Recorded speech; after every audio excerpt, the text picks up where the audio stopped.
En nuestros encuentros en el Festival de Granada, hoy hablamos con Alexandre Kantorow, uno de los pianistas más brillantes de su generación. Tiene solo 27 años y su presencia ya es habitual en las salas de concierto y festivales de todo el mundo. Ha sido galardonado 2 veces con la Victoire de la Musique Classique y fue el artista más joven en recibir el prestigioso Guillemot Artist Award. Bonsoir, Alexandre. Bonsoir. Welcome to the Granada Festival. Thank you. You will be making your Granada Festival's debut tonight with a program featuring works by Bartók, Liszt and Rachmaninoff. Could you please tell us a few words about these works? Yeah, of course. I've always enjoyed very much works of famous composers that are youthful, not already totally in their style. Often composers, they experiment a lot when they're young, then they try and find slowly their path in music. And with Rachmaninoff and Bartók, especially Bartók, that we has found very clearly sets a very logical way of composing, and of course his Hungarian origins. But in this first, one of his first piano works, it's a giant improvisation of 20 minutes that is very close to Liszt, in spirit of the Hungarian Rhapsodies, that has a lot of humor, a lot of impressionism, a lot of folk songs. As a pianist, it's nice to help a piece being understood. And I think it's a bit the same with the first sonata of Rachmaninoff, because even if he was not, it's not his youngest, but compared to the second sonata, which is much more structured and compact, it's a bit the same. It's also influenced by Liszt. That's why I wanted to put Liszt in the middle of these two works. It's very much linked to the first symphony of Liszt, where Liszt, he would not tell the story of good, but he would just put one movement for every character and psychologically portray music. And so there was first movement, second movement Gretchen, and third movement Mephisto. And he does the same. He doesn't write it, but he in a letter to a friend explains how he came up with these 3 movements.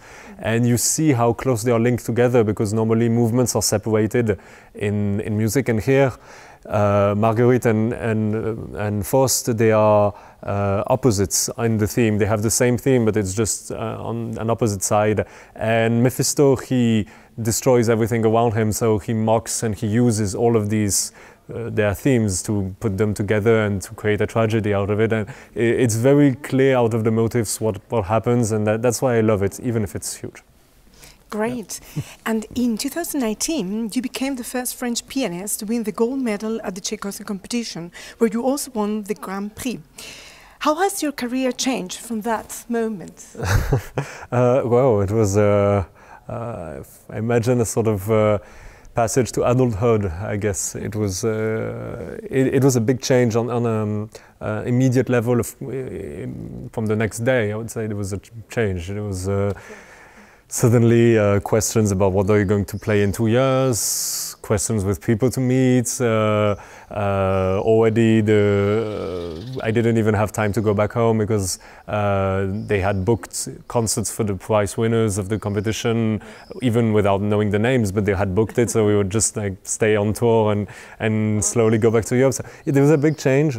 And I think I was actually a bit scared of that change, so I kind of try to keep people close that were close at the time still together, the same team who works for me, same record company. It was like that I could feel that I would be rooted in the ground. And then, yeah, slowly it was a matter of getting carried with everything and just discovering a new way of life, a life with less time, but much more adrenaline, much more energy, much more curiosity of every day. And slowly now I'm feeling a slight change, where I've done a lot of being carried away, and now it's starting to feel like it's time to make clear decisions on my part for the future. So yeah, it's steps on the way, I guess. And you come from a very musical family. I mean, your mother is a violinist and your father is also a violinist and a conductor. But I read that at the very beginning, you weren't so sure about, becoming a performer and doing this career. Yeah. Who was let's say, encouraged you to start this career as a performer? Oh, a lot of things, and it was very gradual because my parents didn't want me to immediately go all in as a musician. They were a bit scared of being a son of musicians, what it could be, and they didn't want to influence me. So I've always played piano. We had piano at home, and I was lucky for that. And slowly I enjoyed it more and more. And it was my thing. And I had good teachers, good moments. They pushed me slowly. I think the first one that really gave me a lot of weapons and said, "Okay, do you want to really do this seriously?" was a Russian teacher called Igor Lasko that lived in Paris, and he was the first one to put me in focus. Maybe that's an option. And then it was playing with other people. I think for the first time I went to a high school for musicians, because before I had no friends that did the same thing as me.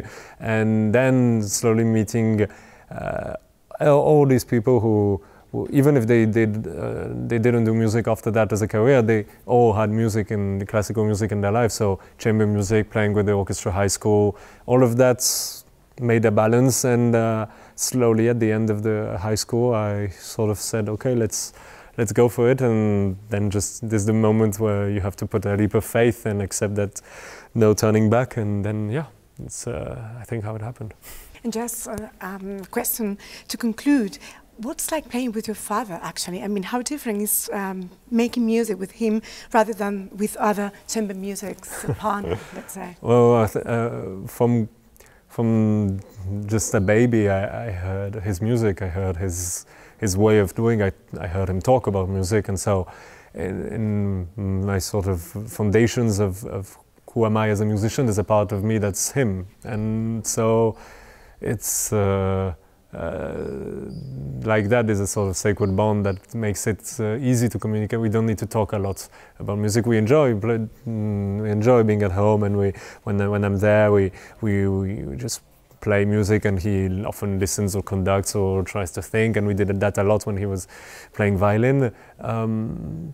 Yeah, I think there's this beauty of having something special that you know not everybody can have this luck, and this, yeah, not being able to, just not needing to talk. Not everything can feel that we understand each other. Even if we disagree, we understand each other, and that's a joy. Yeah.